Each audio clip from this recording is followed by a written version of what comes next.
Sinuspindi ni Pangulong Bongbong Marcos ang nakatakdasa ng taas pasahe ngayong araw. Ayon kay Marcos, hindi na dapat madagdagan pa ang paghihirap ng mga commuter na karamihan ay mga manggagawa at estudyante, kaya hindi pa umano ito ang panahon para sa fare hike. Sa isang video message, nangako si Marcos na magbibigay pa ang pamahalaan ng dagdag tulong sa mga driver at transport workers. Direktiba na rin umano niya sa Department of Transportation o DOTR ang libreng sakay nationwide, pati na ang discounts sa MRT, LRT at mga toll.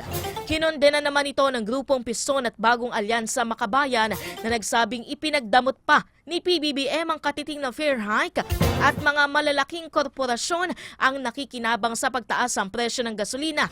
Wala na rin umanong patutunguhan ang 5,000 pisong ayuda.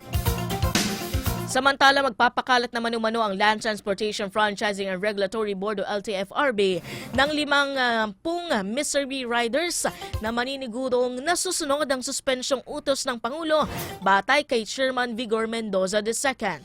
Pagsiwalat ni Mendoza, nakakatanggap kasi umano sila ng mga ulat na may mga errors sa singil ng pasahe at magpapata umano sila ng show cause order para ito'y questionin.